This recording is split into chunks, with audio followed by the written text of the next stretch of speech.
नमस्कार, news take के Y factor में आपका स्वागत है। मैं हूं योगेश मिश्र। आप लोगों ने भ्रष्टाचार को लेकर के तमाम राजनीतिक दलों और स्वयंसेवी संगठनों को लड़ाई लड़ते देखा होगा और यह भी देखा सुना होगा कि भ्रष्टाचार के खिलाफ लड़ाई लड़ने का संकल्प दोहराते हुए केंद्र और राज्यों में सरकारें बन चुकी हैं। यह भी देखा होगा कि हर नेता, हर राजनीतिक दल हमेशा यह कहता है कि उसे भ्रष्टाचार दूर करना है।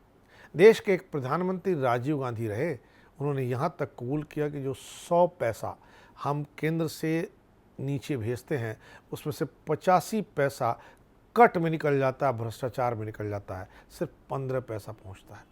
नरेंद्र मोदी जो आज देश के प्रधानमंत्री हैं, उनका दावा है कि आज की तारीख में उन्होंने एक भ्रष्टाचार मुक्त सरकार दे रखी है और जो 100 पैसा वो भेजते हैं वो पूरा का पूरा 100 पैसा नीचे पहुंचता है। ऐसे तमाम दावे, तमाम संकल्प, तमाम तरह की गतिविधियां भ्रष्टाचार से मुक्ति के लिए ट्रांसपेरेंसी का जिक्र करते हुए लोग मिलेंगे। लेकिन आप कल्पना कीजिए कि अगर भ्रष्ट राजनेताओं और भ्रष्ट अफसर अपने भ्रष्टाचार की कहानी सुनाने लगें तो भ्रष्टाचार कितना दूर हो जाएगा, भ्रष्टाचार के खिलाफ समाज के विभिन्न फलकों पर लड़ी जा रही लड़ाई को कितनी ताकत मिलेगी, कितना बल मिलेगा। लेकिन हमारे यहाँ ऐसा संभव नहीं है, क्योंकि यहाँ लोकतंत्र है और लोकतंत्र में कई बार ही नहीं, हमेशा लोक हावी होता है और भ्रष्टाचार लोक तक पसर चुका है। लेकिन चीन में इस तरह का चलन शुरू हो गया है। वहाँ इस तरह के टीवी सीरियल दिखाए जा रहे हैं जिसमें भ्रष्टाचार के आरोपी अफसर और नेता अपनी दास्तान बताते हैं, कबूल करते हैं कि वह किस तरह मोटी रकम घूस में लेते थे। यह काफ़ी रोचक है, खासकर ऐसे अफसरों को देखना जिनके बारे में आप जानते हैं, जिनकी चर्चा आपने सुन रखी है। यह कोरी कल्पना नहीं है। चीन के एक सरकारी चैनल पर ऐसी ही सीरीज का प्रसारण इन दिनों किया जा रहा है जिसमें भ्रष्टाचार के आरोपी अधिकारी अपनी करतूत को कबूलते हैं। यह सीरीज चीन के सरकार द्वारा चलाई जा रही भ्रष्टाचार विरोधी मुहिम का हिस्सा है। इन दिनों चीन में इस सीरीज की खूब चर्चा है। यह सीरीज चीन के सरकारी चैनल CCTV पर 5 किस्तों में दिखाई गई। चीन के राष्ट्रपति शी जिनपिंग पिछले कुछ सालों से भ्रष्टाचार के खिलाफ बड़ी मुहिम चला रहे हैं। इसके तहत कम्युनिस्ट पार्टी से जुड़े कई लोग गिरफ्तार किए गए, जेल में डाले गए। बताया जाता है कि जिनपिंग के कार्यकाल में 2013 से अब तक भ्रष्टाचार से जुड़े आरोपों के तहत 10 लाख से अधिक अधिकारियों को सजा दी जा चुकी है। वैसे आलोचकों का कहना है कि भ्रष्टाचार विरोधी अभियान दरअसल जिनपिंग के लिए अपने राजनीतिक दुश्मनों और आलोचकों को हटाने का जरिया है।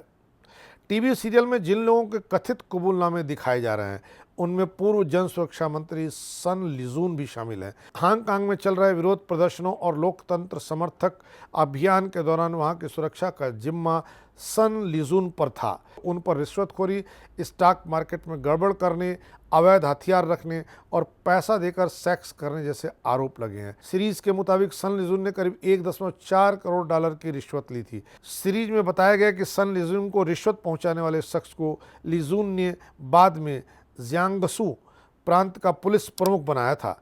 यह पहली बार नहीं है जब CCTV चैनल इस तरह के कबूलनामे का प्रसारण कर रहा हो। पहले भी कई बार ऐसा हो चुका है कि आरोपी अधिकारी को कोर्ट में पेश किए जाने से पहले चैनल पर उनका बयान चलवाया गया है, जनता को दिखाया गया है। इन बयानों में आरोपी खुद पर लगे आरोपों को स्वीकार करते हुए देखे गए हैं। इस सीरीज के एक एपिसोड में China association for science and technology के चेंग गांग का भी बयान दिखाया गया है। गांग अभी कैद में हैं। उन पर आरोप है कि उन्होंने गलत तरीके से पैसे कमाए हैं। इन पैसों से 72,000 वर्ग मीटर में फैला हुआ एक आलीशान मकान बनवाया है। भ्रष्टाचार के ऐसे मामलों में जिन आरोपियों पर आरोप साबित हो चुके हैं उनकी सारी संपत्ति छीन ली गई है। साथ ही उनकी कम्युनिस्ट पार्टी की सदस्यता भी खत्म कर दी गई है। ऐसे लोगों को ऐसी सजा दी गई है ताकि उन्हें जीवन भर जेल में ही रहना पड़े। मुमकिन है उन्हें मौत की सजा दी जाए। सीरीज के दूसरे एपिसोड में वांग फ्यू नाम के पूर्व अधिकारी का कथित कबूलनामा दिखाया गया था। इस एपिसोड के प्रसारित होने के एक दिन पूर्व ही फुन को मौत की सजा सुना दी गई। चीन में इस सीरीज को करोड़ों दर्शकों द्वारा देखा गया। सोशल मीडिया पर यह सीरीज खूब सराही जा रही है, लोगों द्वारा खूब पसंद की जा रही है। भ्रष्टाचार के कबूलनामे को देखकर लोग बहुत गुस्से में हैं और अलग अलग तरह की प्रतिक्रियाएं व्यक्त कर रहे हैं। कई लोगों ने तो अपनी प्रतिक्रियाओं में यहाँ तक लिखा कि कैसे ये अधिकारी इस तरह का काम करते हैं।